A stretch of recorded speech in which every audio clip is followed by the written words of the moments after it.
اعوذ باللہ من الشیطان الرجیم بسم اللہ الرحمن الرحیم۔ عزیز طلبہ و طالبات، السلام علیکم ورحمۃ اللہ وبرکاتہ۔ اسلامیات لازمی کے لیکچر نمبر 15 انشاءاللہ تعالی اس کے حوالے سے آج میں آپ سے بات کر رہا ہوں۔ لیکچر نمبر 15 اسلامیات لازمی۔ تو آج کے لیکچر میں انشاءاللہ تعالی حدیث نمبر 13 اور 14 ہم پڑھیں گے۔ اس میں ہم دیکھیں گے کہ حدیث مبارکہ کے اندر نبی کریم علیہ السلام کے فرامین کیا ہیں اور ان حدیث میں سے ہمارے لیے سبق کیا ہے، کیا کیا اس حدیث پاک سے چیزیں ہمیں حاصل ہوں گی۔ تو آئیے چلتے ہیں حدیث نمبر 13 کی طرف پوری توجہ کے ساتھ اور بڑے ادب اور احترام کے ساتھ حدیث پاک کو سماعت کیجیے۔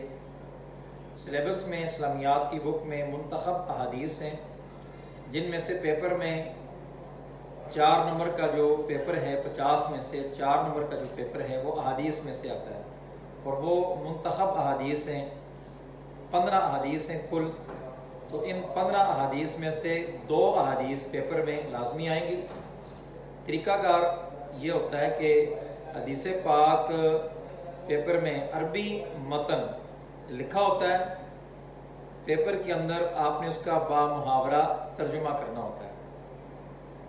حدیث پاک کا ترجمہ انتہائی خوش خط درست تلفظ کے ساتھ، اس میں اپنی طرف سے ترجمے کے اندر کوئی کسی چیز کا اضافہ، کسی لفظ کا اضافہ نہیں ہونا چاہیے۔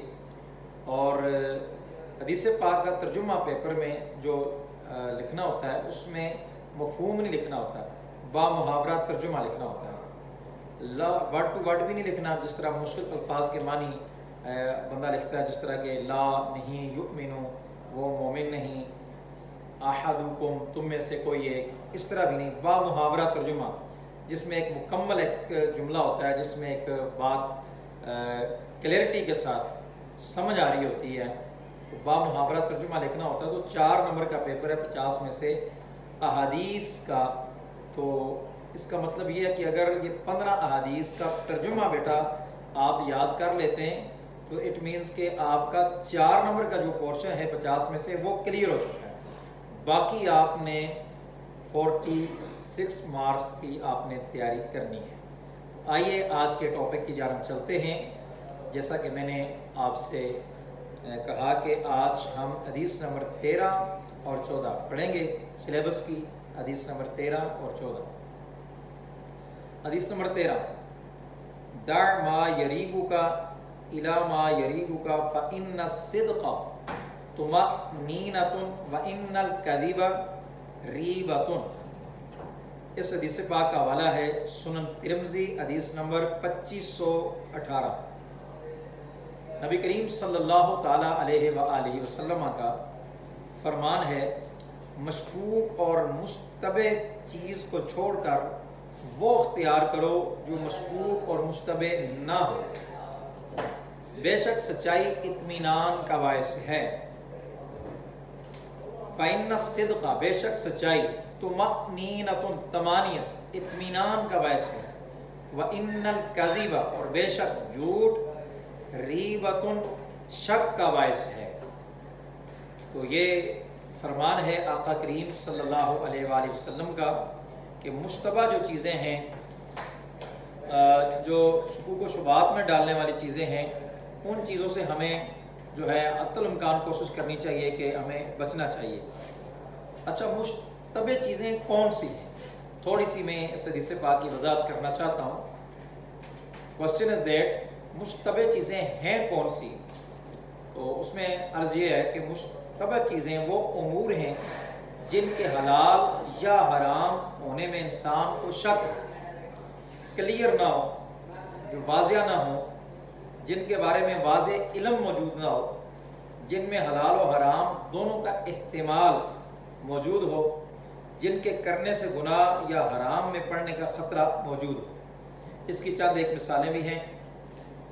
ایسا کاروبار جس کی شرعی حیثیت واضح نہ ہو، یعنی کوئی شخص ایسا کاروبار کر رہا ہے جس کی کوئی شرعی حیثیت جو ہے وہ واضح نہیں ہو رہی، تو اس طرح کی مشتبہ مطلب کاروباری معاملات میں پڑھنے سے انسان کو بہتر ہے کہ اس سے ہٹ کر اور کئی راستے طریقے کئی طرح کے بزنس کاروبار تجارت موجود ہے جو بالکل واضح بھی ہیں اور شرعی طور پر ان میں کوئی کسی قسم کی قباحت بھی نہیں پائی جاتی. تو ہم حلال اور جائز راستوں اور طریقوں کو چھوڑ کر جو سینکڑوں ہزاروں کی تعداد میں ہیں ان کو چھوڑ کر ہمیں کیا ضرورت ہے کہ ہم مشتبہ چیزوں میں شکوک و شبہات والی چیزوں میں ہم پڑ جائیں.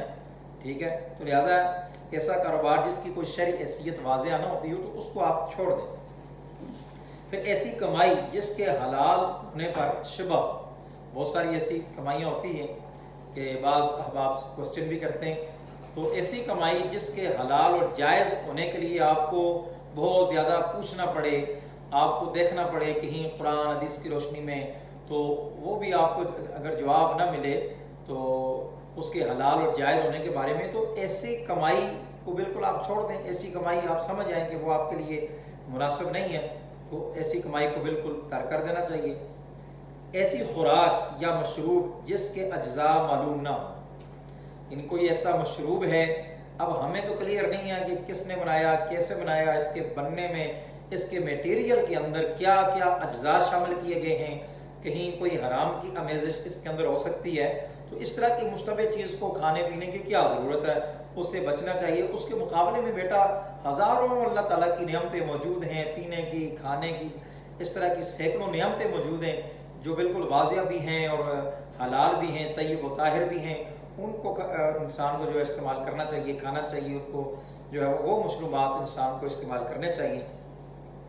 اسی طرح مرد و عورت کے تعلقات یا معاملات میں جن میں شرعی حدود واضح طور پر ملوث نہ ہو, تو ایسے تعلقات جو ہیں ان سے بھی ہمیں بچنا چاہیے. تو یہ چند امور تھے جو مشتبہ امور تھے, چند ایک میں نے آپ کی خدمت میں جو ہے وہ عرض کی ہیں. اسی طرح نبی کریم صلی اللہ علیہ وآلہ وسلم کی جو تعلیم ہے وہ تو یہی ہے کہ آقا کریم صلی اللہ علیہ وآلہ وسلم نے فرمایا جو چیز تمہیں شک میں ڈالے اسے چھوڑ دو اور وہ اختیار کرو جو شک میں نہ ڈالے. تو جو چیزیں شک میں نہیں ڈالتی وہ ہزاروں چیزیں ہیں, لاکھوں ہیں, ان کو اختیار کرنا چاہیے. اب ساری جائز چیزوں کو, جائز راستوں کو, طریقوں کو چھوڑ کر انسان ناجائز راستے اور طریقے کو, چیز کو بندہ اختیار کر لے, تو لہٰذا مومن کے لیے بہتر یہی ہے کہ وہ شبہ والی چیزوں سے بچے تاکہ اس کا دین, کردار اور آخرت بھی محفوظ ہو جائے. تو یہ حدیث نمبر 13 تھی. آپ نے اسائنمنٹ میں یہ لکھنا ہے کہ اس حدیث پاک سے ہمیں کیا سبق حاصل ہوا. ایسے سبق تو میں خود آپ کو بتا دیتا ہوں, تو اسی کو آپ ریٹن فارم کے اندر آپ لے کے آئیں گے. آئیے چلتے ہیں حدیث نمبر 14, اور یہ بڑی معروف اور بڑی مشہور حدیث پاک ہے. آقا کریم صلی اللہ علیہ وآلہ وسلم کا فرمان عظمت نشان ہے, لا یؤمن احدکم حتی اکون احب الیہ من والدہ و ولدہ والناس اجمعین. اور یہ حدیث پاک صحیح بخاری اور مسلم دونوں میں موجود ہے, یعنی متفق علیہ حدیث پاک ہے. متفق علیہ اس حدیث کو کہا جاتا ہے جو حدیث صحیح بخاری کے اندر بھی موجود ہو اور صحیح مسلم کے اندر بھی موجود ہو. تو یہ صحیح بخاری اور مسلم میں حدیث نمبر 15, حدیث کا نمبر 15 ہے, اس میں یہ حدیث پاک موجود ہے. نبی کریم صلی اللہ علیہ وآلہ وسلم نے ارشاد فرمایا, تم میں سے کوئی شخص اس وقت تک مومن نہیں ہو سکتا جب تک میں اس کے نزدیک اس کے والد, اس کی اولاد اور تمام لوگوں سے زیادہ محبوب نہ ہو جاؤں. اب اس حدیث پاک میں نبی کریم صلی اللہ علیہ وآلہ وسلم نے اپنی محبت کو ہر چیز سے بڑھ کر لازمی جز قرار دیا ہے کہ میری محبت تمہاری جان سے, تمہارے بیوی بچوں سے, پسندیدہ چیزوں سے اور پوری کائنات کے تمام لوگوں سے زیادہ میری محبت مقدم ہونی چاہیے تمہارے ہاں. یعنی اللہ کے بعد سب سے زیادہ محبت کے مستحق حضور تاجدار کائنات آقا دو جہاں جانے کائنات امام الانبیاء تاجدار مدینہ صلی اللہ علیہ وآلہ وسلم کی ذات والا شان ہے. ہر چیز سے بڑھ کر اپنی جان سے, اپنے اولاد سے, گھر بار سے, بیوی بچوں سے, اپنے پسندیدہ مال و متاع سے, پسندیدہ اپنے گھر سے, اپنے جمع کیے ہوئے مال سے, اور وہ مال جو بڑا پسندیدہ ہے, بڑا محبوب ہے, اس سے بھی بڑھ کر جب تک حضور کی ذات سے محبت نہیں کی جائے گی اس وقت تک کوئی شخص مومن نہیں ہو سکتا۔